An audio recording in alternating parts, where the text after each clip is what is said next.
now that we've got the car in the shop on the ground, we'll just take a quick tour around and show you what it's all about. Let's start with the license plate. You see it hanging there because it's actually held onto the front bumper with suction cups because we didn't need license plates in the late 80s in Manitoba on the front. So when I got the car new, I told them don't bother putting a license plate bracket on there. And I still haven't been able to bring myself to drilling holes in the factory bumper. This car, I mean, it's been a race car since new. I drove it on the street for a while I was racing, and then it became a dedicated race car, but it doesn't even have 20,000 miles on it. So it's still in surprisingly good shape, although I'm on my 5th battery, I think, with the thing now, but I guess I can't complain. On May 26th, of 2020, this car turned 33 years old, which is hard to believe that I've had the thing since, well, like I ordered it. So do the math and you probably figure out I'm a lot older than I look maybe. Or maybe not. Anyway, so the engine that you're seeing in here right now is actually not the original engine. It's not the race engine either. So I raced it with the original engine for a little while, and then I built a dedicated, stock eliminator engine, which was a little bit too high-strung for driving it on the street again. So I built myself another engine for the street. So this is a 100% stock short block.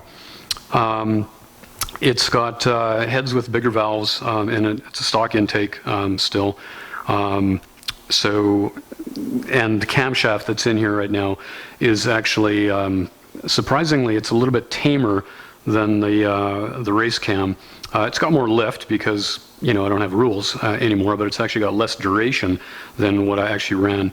But it's got a much more normal and gradual lobe profile instead of the very, very square profile that I have to run in stock eliminator because they limit you to stock lift, but they don't limit you to duration. So what we end up doing is just grinding a cam that's basically square. It hammers the valve open, hangs it open for a really long time at maximum allowed lift, and then slams it closed. And it's really hard on the valve train. Again, the cam that I've got in here right now is technically milder on the duration side, but it's got a bit more lift. But anyway, it's horsepower-wise, this thing made 306 at the rear wheels, which is a few horsepower stronger than the race motor, like literally a few. The race motor made like 302 or 303 horsepower at the rear wheels. So pretty close, and that's what I wanted. I wanted the street motor to have pretty much the same power as the race motor, but be able to survive going down the street. Now, I found out that driving it down the street, the electric water pump doesn't really keep up. So the faster you drive it, the hotter it actually gets. So it's not a fan or airflow problem. The problem is it's actually not moving enough water.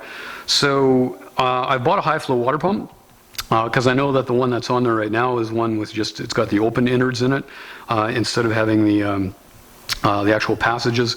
So I'm going to swap that one on first and see if it works with the electric drive, and if it doesn't, then I'll just go back to a belt drive. It's going to be like 4 or 5 horsepower, whatever, that I'm going to lose on the street with a belt drive water pump, but who cares? It's not that important. Now, it's also got a mass air meter on it, which if you're a Mustang guru, you'll know in 87 they were all speed density, 88 they were all speed density, except in California. So when I raced the thing, I raced it with speed density because there was one less thing in the intake track as a restriction. The mass air meter is actually a restriction. But for the street, the part throttle is just way easier to tune with the mass air meter in there. So that's what I've got in there. For tuning, I actually have one of the very, very first tweakers. In fact, mine might actually be sold. It might still be a prototype one, but so factory ECU with the tweaker, and that thing is what kind of got me involved in the whole EFI tuning thing, from way back then too. Got some class finalist stickers from various national events over the years. That's me tripping over my lift. Otherwise, yeah, really not a whole lot to see here. I mean, it looks stock, and a lot of what you're seeing there is actually stock, other than the cam, and like I say, the heads got bigger valves in them. On the interior, we've got mandatory roll bar. Still got the console, stock shifter, and you will be surprised to see what's actually underneath that stock shifter when I show you the underneath of the car. The switches on the console there, let me see if I can zoom in. Middle one is for the electric water pump, red one is for the electric fan. The knob there is for the tweaker, so I can change between, 4 tunes, or I could put it back to the stock tune on that switch too, but of course the thing wouldn't run very well on the stock tune. So really I've got 4 tunes that I can play with at the turn of a knob there if I need it. The green button is actually the alternator, so I can turn the alternator off for that extra fraction of a horsepower, but these are the kind of silly things that you have to do in Stock Eliminator because the rules are really, really strict. Stock means stock, so you look for every fraction of a horsepower that you can get. So by disabling the alternator by the rules, you still have to have it there. It still has to be belt driven with stock, factory pulleys, but there's nothing in the rules that says that it actually has to be, generating current while you're running. So when I'm pre-staged, I'll switch that thing off, make the run, and then, turn it back on for the return round again, so I can keep the battery up to voltage. Otherwise, standard gauges, water temperature, oil pressure, big old tack. With the new engine, it actually makes its power a few hundred RPM higher. So we've upped the shift point a little bit. See if I can get the light on there for you. We're shifting a little bit past 6,000 RPM now. With the race motor, it actually made peak power at 5,000 RPM, believe it or not. So I'd be shifting at about 56 with that one, and then going through the beams about 63, 64, something like that. And fuel pressure, which is safely mounted outside, so we can monitor fuel pressure, which is absolutely critical with EFI car. No back seat, but carpeted, because the rules again require that. What's in the trunk? Well, a whole bunch of stuff right now, including the car cover and a bunch of spare parts and things that I jammed in there for winter. And then the box here that looks like it's a battery box, but it's actually not. It's a weight box. So to make my, class weight minimum, I would have to add weight to the car. So you want to put it in the best place you can possibly put it, which is in the back of the car on the right side to offset the driver's weight. So that box and contents, I think the legal limit is 100 pounds. It's been a long time. I'm starting to forget some of the specifics of the rules, or they might have changed because I haven't read the rule book for a little while. But I think it used to be 100 pounds total box and contents, so guess what? That's exactly what's in there. And to meet some of my class weight, depending on what class I was in, I would have to run the fuel tank like right absolute full. When I set the national record in Reading, I don't know what was going on with their scales, but it kept, saying that my car was right on the ragged edge, like within a couple of pounds, even though the race that I came from a few weeks before that said I was like 100 pounds heavy. So I was looking for everywhere I could find to put weight in the car. I was literally sticking wrenches in my pockets to make sure that I went across the scales legal, but in the end I did. So car's got tailpipes on it. These are actually the factory original tailpipes and the factory original mufflers. I'll take you underneath the car in a minute and show you what's going on there. But for the street, of course, I need it. And when I would be racing in the heavier classes, I needed extra weight. The weight box was already maxed out. I couldn't find anywhere else that I could legally add weight. So I actually put the tailpipes and mufflers back in the car when I was running in M stock, for example, because I needed the extra weight, even though I wasn't using them. I mean, it was still open headers. But yeah, I got a lot of funny looks at the racetrack from the other racers wondering why I had mufflers and tailpipes on the car. But yeah, I mean, it was like 60 some odd pounds between the mufflers and the tailpipes, and it's at the back of the car, which isn't a bad place to be. Oh yeah, and underneath the trunk lid, again, we've got decals, or decals for you Americans, from a whole bunch of different races over the years. Hopefully I got enough lighting, and hopefully this is in focus. Trying my best using the better camera for this, but still not a video professional by any means. So we've got a 9-inch rear end in here right now. I go back and forth between an 8.8 and a 9-inch depending on what class I was running and what gears I needed in there when I was racing it. And the 9-inch had a 514 in it. The 8.8 was a 488. Now for street duty, I've got a 411 gear set in here, and I wanted a pro gear because I've broken so many ring and pinion. And turns out you can't get a pro gear set without going to the 35 spline pinion, which meant I needed to get a new pinion retainer for the bigger diameter pinion, and that seal right there is like the rarest thing on earth apparently, because you know, the day before I was supposed to leave to drag week, that thing just erupted with gushing oil and I couldn't find one anywhere. So that, plus my chronic health problems, is why I didn't actually get to drag week.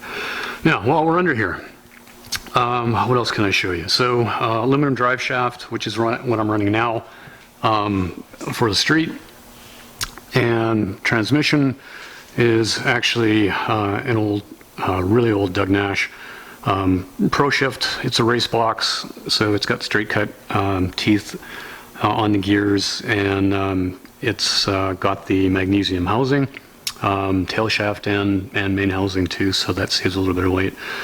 Adjustable clutch, of course, and for the street, I got these BBK headers and a BBK H pipe kit that didn't fit at all, so you can see I had to do a whole bunch of modifications to that. And cutouts, because of course I still want to race the thing, so I put cutouts on both sides.